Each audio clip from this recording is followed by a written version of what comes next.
ನಿಮಗೆಲ್ಲರಿಗೂ ಬೆಳಗಿನ ಶುಭೋದಯಗಳು. ರಾಷ್ಟ್ರವು ಬಲಶಾಲಿಯಾಗುವುದು ಸಣ್ಣ ಪುಟ್ಟ ವಿಚಾರವುಳ್ಳ ದೊಡ್ಡ ವ್ಯಕ್ತಿಗಳಿಂದಲ್ಲ, ದೊಡ್ಡ ದೊಡ್ಡ ವಿಚಾರವುಳ್ಳ ಸಣ್ಣ ವ್ಯಕ್ತಿಗಳಿಂದ. ಬನ್ನಿ ಇಂದಿನ ಪಂಚಾಂಗದ ಬಗ್ಗೆ ನಾವು ತಿಳಿದುಕೊಳ್ಳೋಣ. ತಾರೀಕು 14/3/2025 ಶುಕ್ರವಾರ. ಸಂವತ್ಸರ ಶ್ರೀ ಕ್ರೋಧಿನಾಮ ಸಂವತ್ಸರ.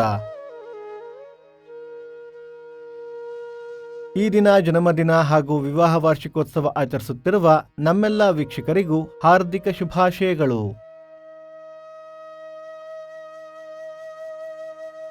ಆಯನ ಉತ್ತರಾಯಣ ಋತು ಶಿಶಿರ ಋತು. ಮಾಸ ಫಾಲ್ಗುಣ ಕುಂಭ. ಪಕ್ಷ ಶುಕ್ಲ ಪಕ್ಷ.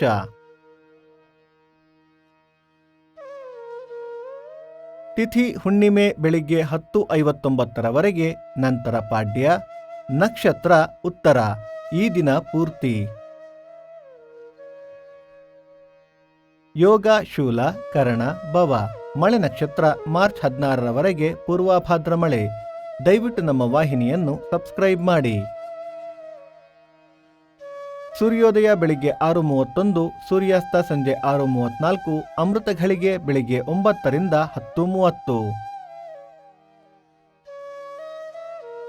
ರಾಹುಕಾಲ ಬೆಳಿಗ್ಗೆ 11:01 ರಿಂದ 12:31, ಯಮಗಂಡ ಕಾಲ ಮಧ್ಯಾಹ್ನ 3:31 ರಿಂದ 5:01. ಈ ದಿನದ ವಿಶೇಷ: ಷಡಶೀತಿ ಪುಣ್ಯಕಾಲ ಅಪರಾಹ್ನ, ಮೀನ ಸಂಕ್ರಮಣ, ಕಾರ್ಗಲಡೆ ಹಬ್ಬ, ಪೆರುಂದೇವಿ ತಾಯಾರ್ ತಿರುನಕ್ಷತ್ರ. ಭಕ್ತಿ ಸುಧಾ ಲಹರಿ ಇಂದಿನ ಪಂಚಾಂಗದ ಕಾರ್ಯಕ್ರಮ ಮುಕ್ತಾಯವಾಯಿತು. ಮತ್ತೆ ನಾಳೆ ನಿಮ್ಮನ್ನು ಭೇಟಿಯಾಗುವೆ. ಅಲ್ಲಿಯ ತನಕ ಸರ್ವೇ ಜನ ಸುಖಿನೋ ಭವಂತು, ಸಮಸ್ತ ಸನ್ಮಂಗಳಾನಿ ಭವಂತು.